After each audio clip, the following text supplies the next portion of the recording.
नमस्कार, सत श्री अकाल, आदाब, केम छो? मेरा नाम है Ashu. Welcome back to my YouTube channel. First of all thank you so much to give me so much love and support. और अगर इस चैनल पर आप नए हैं तो आप इस चैनल को सब्सक्राइब कर लीजिए, क्योंकि आने वाली वीडियो की नोटिफिकेशन हमेशा आपको टाइम टू टाइम मिलते रहेंगे। आज की वीडियो एक मेरा एक्सपीरियंस है, मेरा अनुभव है, जो मुझे अचानक से याद आ गया। कुछ दिन पहले मेरे एक दोस्त ने दोस्त नहीं है, एक जानकार है, ऐसे ही मैं जानता हूँ, और उन्हें कमेंट किया उन्होंने कि सऊदी अरब के बारे में आप क्या जानते हैं, या सऊदी अरब के ऊपर बात करते हैं। तो मुझे अचानक से रिमाइंड होगी सारी चीज़ें कि यार ये टॉपिक अच्छा है और ये मुझसे रिलेट भी करता है, क्योंकि मुझसे जुड़ा हुआ है।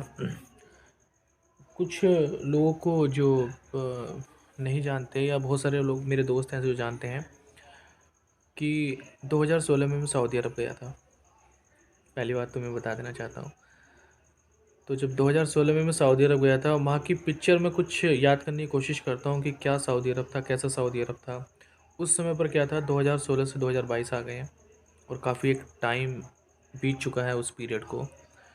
लेकिन उस पीरियड में क्या कुछ चीज़ें मैंने वहाँ देखी, सीखी। मुझे याद है जब मैं छोटा था तो सऊदी अरब के बारे में हमारे यहाँ बात करते थे, तो उसको एक ग्लोरीफाई करके बताया जाता है कि सऊदी अरब में बहुत पैसा है, और लोग जो जाते हैं यहाँ से ऐसा लगता है जैसे पैसे वहाँ सड़कों पे पड़े हुए हैं और लोग बस उठाने वाले होने चाहिए, इतना पैसा। मैं जमुना खास में पढ़ता था, तो जिस गली से मैं गुजरता था वहाँ पर एक दो लोग सऊदी अरब में रहते थे। तो वो कहते थे दिखा दिखा के, देखिए ये अब्दुल का घर है, ये उस्मान का घर है, ये सऊदी अरब में रहते हैं, बहुत पैसा कमाते हैं।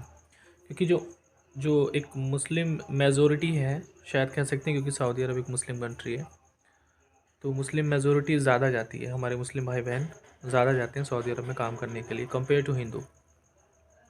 तो 2016 में मुझे सऊदी अरब जाने का मौका मिला, एंड मैं अपनी कंपनी की तरफ से वहाँ गया था। मेरे साथ करीब 18-19 और थे, मेरे कलीग्स, मेरे दोस्त।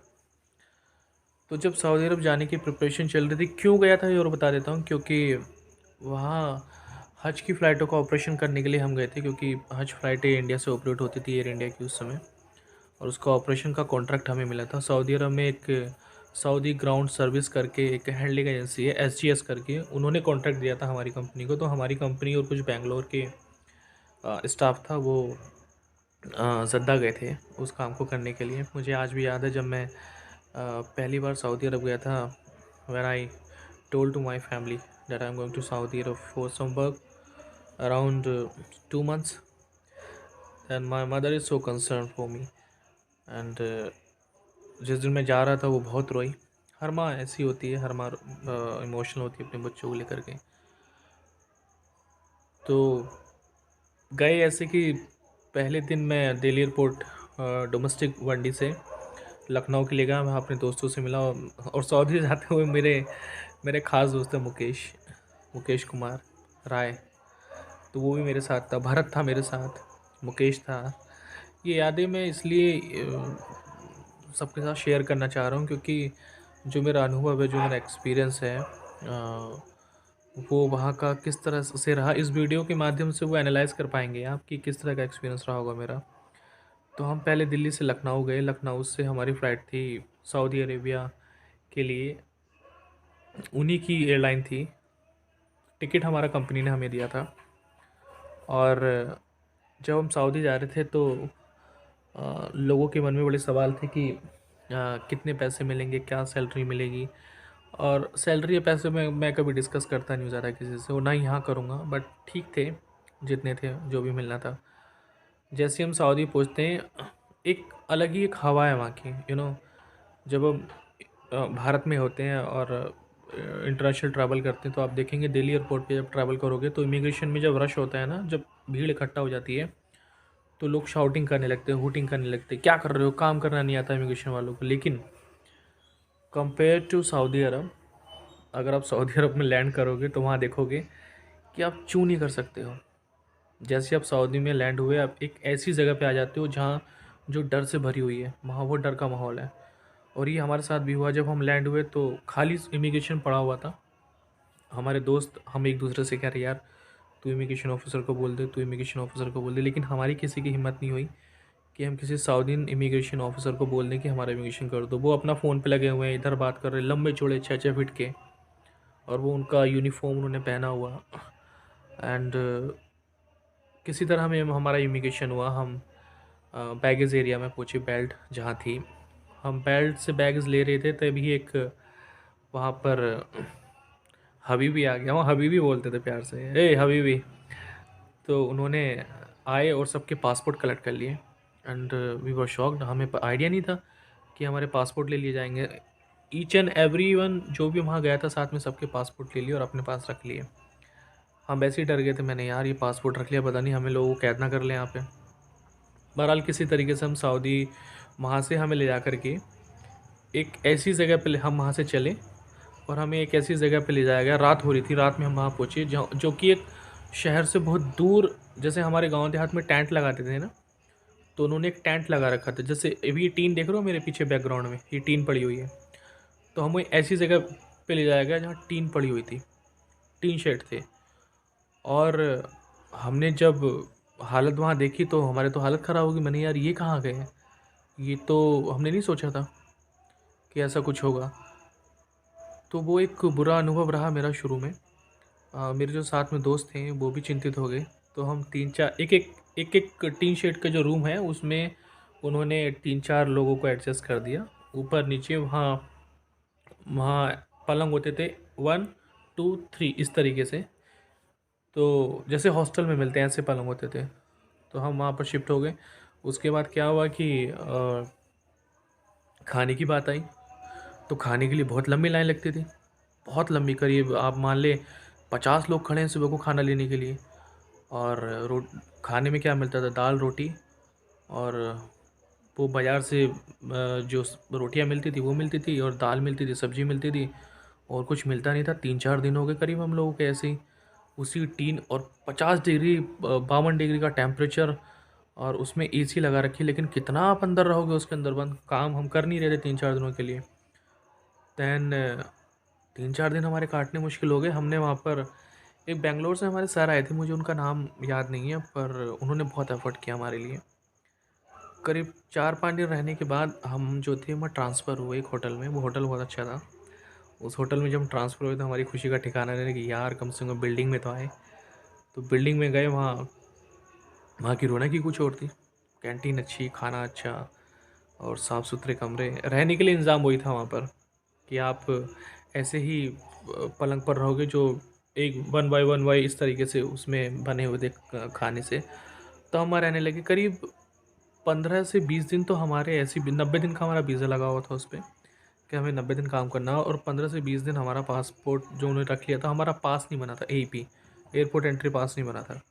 तो एक दो बार ऐसा हुआ कि हम लोगों को वो लेके चले गए और कहा कि आप चलो और देखते हैं, अगर एयरपोर्ट पे एंट्री होगी तो कर लेना। हमें पता था बिना एपी के एंट्री तो होगी नहीं। तो हम खड़े हुए थे वहाँ पर। एक जो हमारे यहाँ साथ कोऑर्डिनेटर था, वल्ला हबीबी जो था, वो बड़ा फ़नी था एक्चुअली। फ़नी क्या, मुझसे बहुत परेशान हो गया था पर्सनली वो, बिकॉज़ मुझे क्वेश्चन पूछने की बड़ी आदत है। तो वो सिर पे अपने हाथ रखता था, ऐसे बोलता, वल्ला हबीबी, वल्ला हबीबी, माफ़ी, माफ़ी, तुमसे माफ़ी। तो मैं यार हँस, मुझे मुझे और मुकेश को बड़ी हँसी आती थी। मुकेश और मैंने शायद बहुत एंजॉय किया वहाँ पर। उसका कारण भी था कि हमारी पढ़ती बड़ी अच्छी है, आज भी बहुत अच्छी पढ़ती है।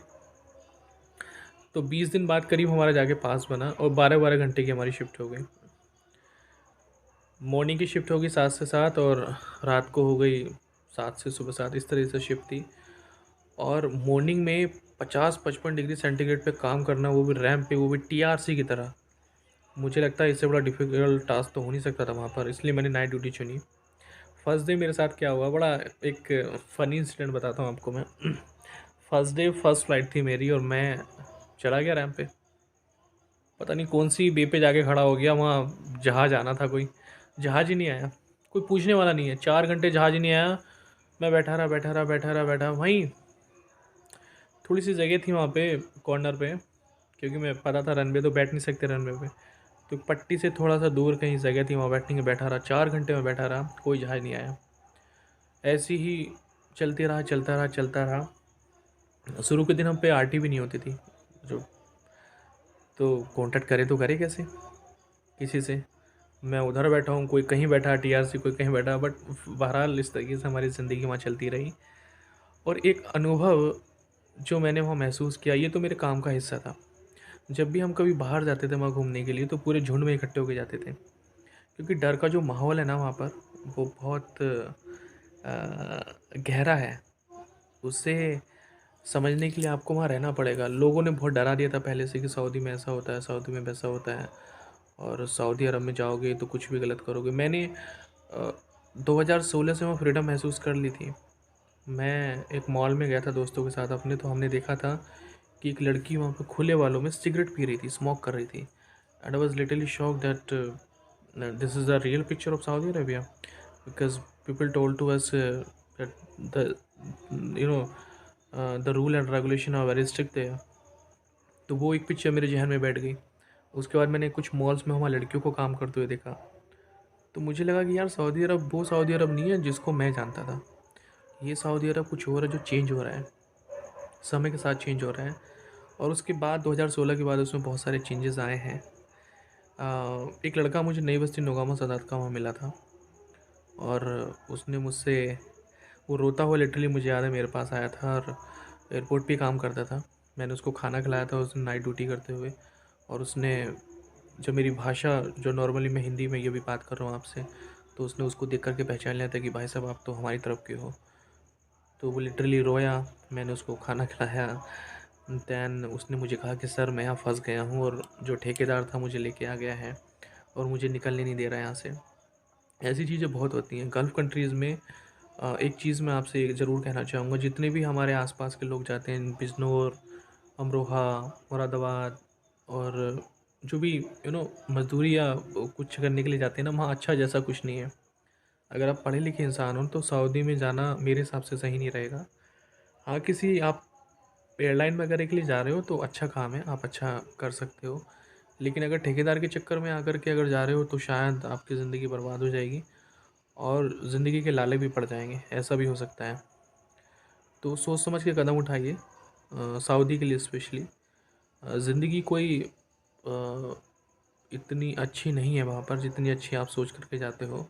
मोस्टली जितने भी लोग मैंने देखे हैं यहाँ के जो गए हैं वहाँ, कोई भेड़ चरा रहा है, कोई वहाँ पे टॉयलेट साफ़ कर रहा है, कोई वहाँ पे मज़दूरी कर रहा है, कोई उनके घर में काम कर रहा है किचन में, सब ऐसे ही मिलेंगे। तो जब भी ऐसा कोई कदम उठाओ, सोच समझ लेना, और किसी ऐसे बंदे से मिलना जो जिसको एक्सपीरियंस हो वहाँ जाने का। सऊदी में जाने से पहले ज़रूर मिल लेना। और एक चीज़ मैं यहाँ और लोगों को क्लियर कर देना चाहता हूँ, जो लोग आपको ऐसी पिक्चर दिखाते हैं ना कि सऊदी अरब में ऐसा है, सऊदी अरब में वैसा है, सऊदी अरब में ये है, सऊदी अरब में वो है, सब काम वहाँ पर होते हैं, सारे नंबर 2 के काम वहाँ पर होते हैं। और जो लोग ये कहते हैं कि बड़ी पाक जगह है, बड़ी पवित्र जगह है, बड़ा पावन भूमि है, ये सब केवल देखने और सुनने में अच्छा लगता है। लेकिन जब ग्राउंड में आप रियलिटी देखोगे ना, तो उनको हर वो शौक़ है जो एक इंसान करता है आज के ज़माने में। तो आप ये मत समझिए कि वहाँ सारे लोग ही सज्जन पुरुष हैं, ऐसा कुछ भी नहीं है। और दूसरी बात, अगर आप वहाँ फंस गए हैं तो वहाँ से निकलना बड़ा मुश्किल काम है। मेरा अनुभव सही बताओ तो मुझसे कोई ये कहे कि अब आप सऊदी अरब जाना चाहोगे तो मैं मना कर दूँगा, क्योंकि मुझे लगता है कि हिंदुस्तान से प्यारा, भारत से प्यारा मुल्क कोई इस दुनिया के नक्शे पर है ही नहीं। जितनी फ्रीडम ऑफ स्पीच, जितनी यू नो जितनी बातें, जितनी फ्रीडम ऑफ रिलेशनशिप हमारे यहाँ है, उतना तो कहीं कुछ है ही नहीं। हमने तो पहली बार महसूस किया मैंने वहाँ पर कि स्वतंत्रता की जो यू नो क्या होती जो क्या बोलूँ मैं उसको, स्वतंत्रता की जो जकड़न होती है वो क्या होती है, पहली बार मैंने महसूस किया कि हाँ, गुलाम किसे कहते हैं शायद, जो दूसरों के ऊपर डिपेंड रहता है। जब भारत देश हमारा आज़ाद नहीं हुआ था तो अंग्रेज़ों ने किस तरह से हम पर कुशासन किया होगा, वो चीज़ें मुझे याद आई। और मैं लिटरली वहाँ खुश नहीं था, और कोई भी स्वाभिमानी इंसान वहाँ खुश नहीं रहेगा। अगर अपनी ज़िंदगी को आप गुलामी की तरह जीना चाहते हो तो आप सऊदी अरब जा सकते हैं। अदरवाइज़ कोई भी समझदार इंसान जो एक्सपीरियंस होल्डर है, अगर आप उससे पूछेंगे तो वो शायद आपको प्रेफर नहीं करेगा या एडवाइस नहीं करेगा कि आपको सऊदी अरब जाना चाहिए। ये मेरा अनुभव है, हो सकता है इंडिविजुअल किसी दूसरे का कुछ और अनुभव है, हो सकता है कि बहुत सारे लोग वहाँ बहुत खुश हों, ये भी हो सकता है। लेकिन मेरा अनुभव ये है जो मैं आपके साथ शेयर कर रहा हूँ कि मुझे अगर कोई कुछ करोड़ रुपए भी दे दे और मुझसे कहे कि आपको सऊदी अरब जाना है तो मैं नहीं जाऊँगा, क्योंकि मेरा एक्सपीरियंस रियली में वहाँ उस जैसा नहीं रहा जैसा मैं सोच के गया था। यही था बताने के लिए, ज़्यादा कुछ नहीं है इसमें, वीडियो बहुत लंबी हो जाएगी और इतना लंबा अनुभव मेरा कोई सुनेगा नहीं। तब तक के लिए जय हिंद, जय भारत।